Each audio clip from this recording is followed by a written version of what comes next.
Good morning student. आज soil chapter की next explanations videos Sunil Mishra के द्वारा। साइंस पीरियड में हम लोगों ने इसके पहले इस वीडियोस को देखा था। Soil formations, the agents which help to weatherings of the rock and the type of the soil में एक टाइप जो लास्ट में हम लोगों ने पढ़ रहे थे, एरिड सॉइल, जिसको मैंने बताया था डेजर्ट सॉइल्स के तौर पे। बच्चे, आप वीडियोस के माध्यम से समझने के प्रयास करें। यहाँ लैंडफॉर्म दिखाया गया है वीडियोस में, और ये जो डायग्राम्स आप देख रहे हैं इस वीडियोस में, ये क्या शो कर रहा है, इसके विषय में आपको कमेंट करना है। मैं इसे हेल्प के फॉर्म में आप लोग के लिए मदद कर रहा हूं। आप देख रहे हैं कि ऊपर के 2 लाइंस में इसके डिस्क्रिप्शंस किया हुआ है। बच्चे, आप इस वीडियोस के माध्यम से ये डायग्राम जो शो कर रहा है, आप इसके ऊपर कमेंट लिखेंगे। कहता है कि some estimate the predicts that the 50 million peoples could be displaced in the next 10 year. ये जो वीडियोस बता रहा है कि लगभग 10 ईयर्स के दौरान लगभग 50 मिलियंस जो पीपल्स हैं वो डिस्प्लेस्ड हो गए ड्यू टू द डेजर्टिफिकेशन। और ये डेजर्टिफिकेशन क्यों हुआ, इसके विषय में, इसकी पहलुओं पर आपको विचार करना होगा। बाय द ह्यूमन्स एक्टिविटीज, ये लैंडफॉर्म को यदि बर्बाद करने में यदि सबसे बड़ी यदि रोल है तो ह्यूमन एक्टिविटीज की है, जिसके कारण से आज हम सभी इस प्रॉब्लम तक पहुंच चुके हैं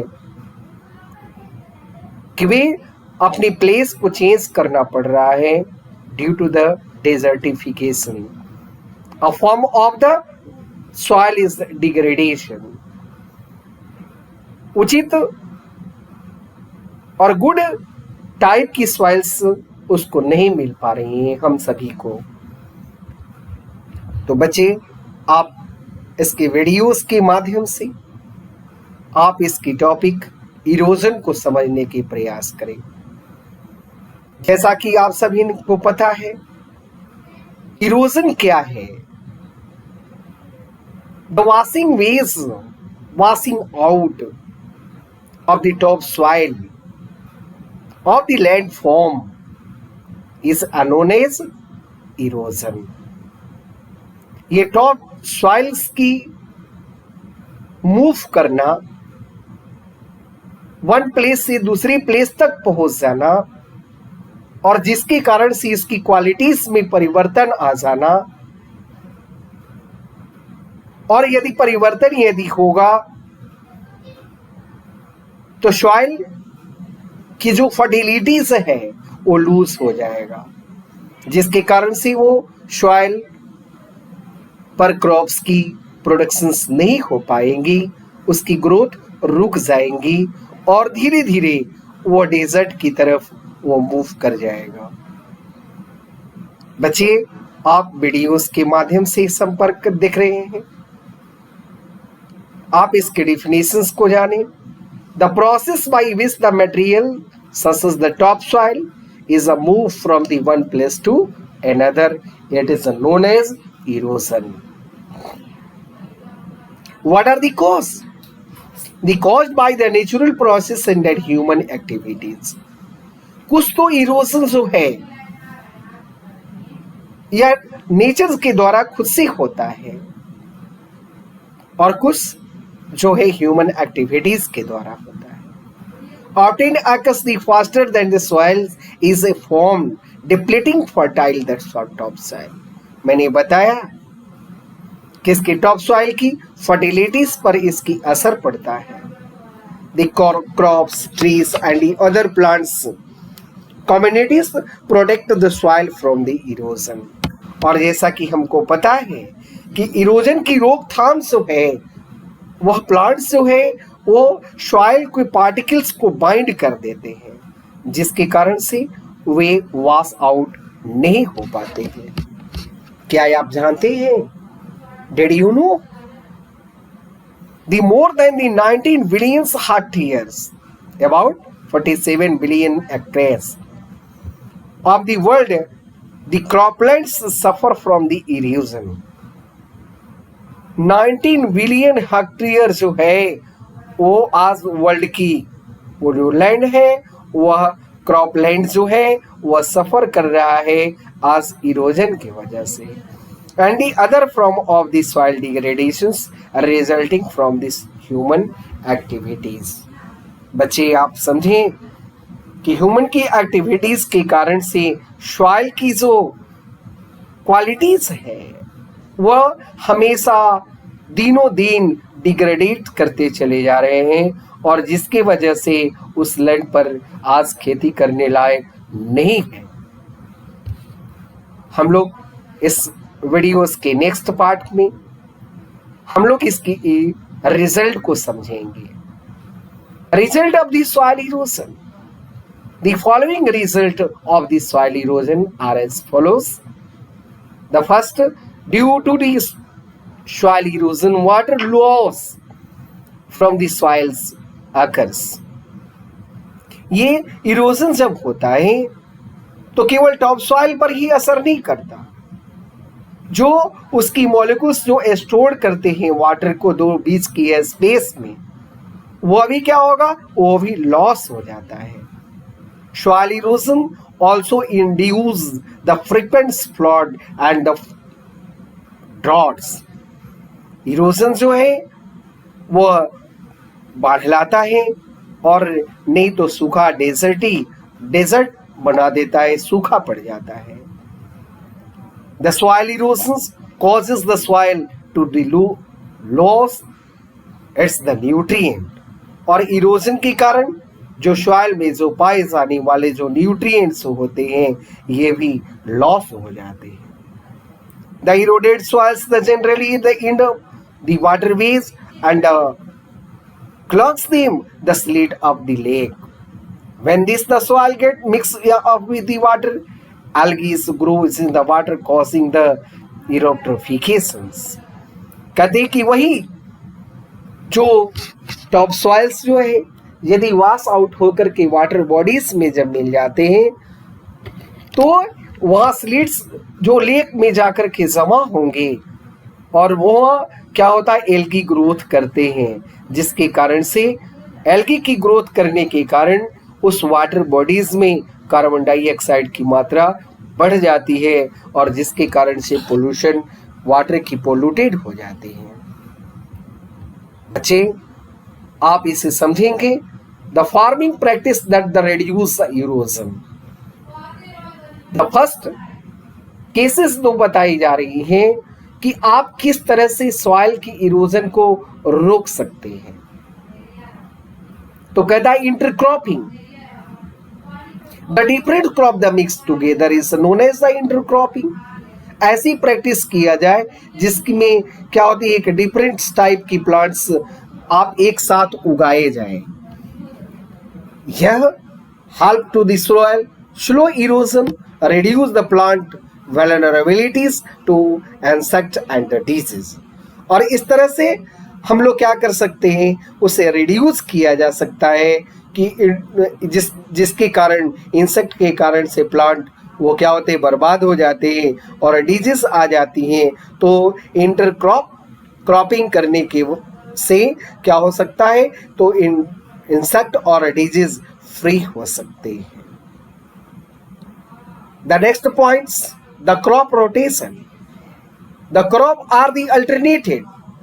कहता है कि हर एक साल हर एक वर्ष आप एक ही तरह की खेती अपने प्लांट्स लैंड पर नहीं उगाएं, इसको बार बार चेंज किया जाए। जैसे आपने फर्स्ट टाइम यदि रबी क्रॉप्स यदि लगाया, रबी क्रॉप्स में यदि वीट की खेती किया, तो नेक्स्ट ईयर आप पल्सेस की उसमें खेती करें, जिससे क्या होता है कि उसकी न्यूट्रिएंट्स वैल्यू बरकरार रहता है या बढ़ता है। Can the retain nutrients to the soil, the break the disease and the pest cycle. और जो साइक्लिक जो है, जो कीड़े हैं, पेस्ट है, वो ये पेस्ट क्या होगा, उनकी साइक्लिक कंडीशंस क्या होती है, ब्रेक कर जाता है, जिसके कारण से हमारी प्लांट्स सुरक्षित रहता है। The cover crops, the farmer plant the crop to reduce the soil erosion after a field has been be harvested and before the next season's planting. Cover crops farmer plant crops करते to reduce erosion, वो उसके कारण से plant की जो है वो bind कर देते हैं सॉइल पार्टिकल्स को। After the field has been be harvested, जब उसकी खेती जब हार्वेस्ट कर ली जाती है, प्लांट को कटिंग कर ली जाती है, अपनी फसल जब पक जाती है, and before the next season planting. और इस तरह से ये कवर प्लांट को क्या होता है कि उसके ऊपर खाली नहीं छोड़ा जाता है, जिससे कि क्या होता है कि वो टॉप सॉइल को हमेशा बाइंड करता है। इस तरह से हम लोग सॉइल की इरोजन को रोक सकते हैं, रिड्यूस कर सकते हैं। The farming practice that the reduce erosion के नेक्स्ट पार्ट में शेल्टर बेल्ट, कहता है tall plants the block the wind. बड़ी बड़ी से जो पौधे उस जिस फील्ड में लगाई जाती हैं, वे प्लांट की रफ्तार को, उसकी गति को, उसकी मोशन को क्या करता है, रोक देता है, जिसके कारण से वो सॉइल हमारी बच जाती है और वो वॉश आउट होने से बचता है। कंजर्वेशन टिलेज नेक्स्ट पॉइंट है, conservation tillage, the soil turn over is reduced. इसको सॉइल को हमेशा आप टर्न ओवर नहीं किया जाए। Required the high amounts of the weeds killer and fertiliser. आप कहते हैं कि जो वेडिसाइड, पेस्टिसाइड की या जर्मिसाइड्स की यूटिलाइज किया जाता है, तो ये इसके अमाउंट को क्या किया जाए, रिड्यूस किया जाए, जिससे क्या होगा भाई, improve the soil qualities and reduce soil erosion. Next points जो है tracing, step slopes the turn into the step. कभी जहां ये माउंटेन रीजन में, प्लेटो रीजन में जहां खेती किया जाता है, तो वहां पर डर रहता है कि इरोजन के कारण से वॉश आउट हो जाएगा, तो वैसी जगह पर हम लोग अपनी खेती जो है स्टेप वाइज किया जाए। Only sustainable way to the farm mountain. और ये अक्सर जो है ट्रेसिंग जो है, स्टेप्स स्लोप जो है, वह माउंटेन रीजन्स में ही ऐसा हम लोग करके और इरोजन को बचा सकते हैं, इरोजन को रोक सकते हैं। Contour farming, the planting the perpendiculars of the hill slopes. वहां परपेंडिकुलर एक के बाद एक पैरेलल्स वहां पर प्लांटिंग किया जाता है, जिसके कारण से वह क्या होता है, सॉइल की इरोजन को रिड्यूस किया जा सकता है। The crop act as a dam and catches the soils before is the washed away. Next the forestry practice, that means क्या है, मतलब मोर एंड मोर प्लांटिंग को लगाना।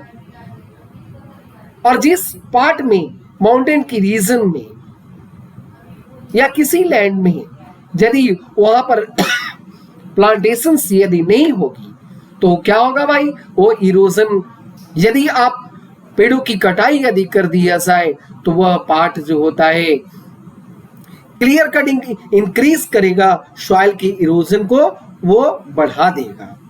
आप वीडियोस के माध्यम से देख रहे हैं, आप इस वीडियोस के माध्यम से देखें। यह प्लांटिंग पार्ट है और that part is a clear part. ये मानव एक्टिविटीज के द्वारा, ह्यूमन एक्टिविटीज के द्वारा ये पूरी प्लांट्स की, ये लैंड को सफाई कर दिया गया, जिसके कारण से क्या होगा, बारिश जब होगी या हवा तेज जब बहेगा तो इसकी आउटर सरफेस को क्या होगा, वॉश आउट हो जाएंगे, जिसके कारण इसकी फर्टिलिटीज लूज हो जाएंगी, मिनरल्स इसकी वॉश अवे हो जाएगा और वो पार्ट जो है एज लाइक अ डेजर्ट हो जाएंगे। Today's the practice that reduce the soil erosion such as the selective loggings are increasingly common। और इस तरह से क्या कहते हैं कि आज हम लोग इस पे प्रैक्टिस कर रहे हैं कि आज मोर एंड मोर प्लांटिंग की आज हमारी गवर्नमेंट्स भी इसको क्या कर रहा है, आपको प्रोत्साहन दे रहा है, उस पर आपको बढ़ चढ़ करके भाग ले रहा है और इससे प्लांटिंग किया जा रहा है ताकि ये इरोजन को भी रोक दे और मोर एंड मोर हमें ऑक्सीजन भी प्राप्त हो। Thank you to all.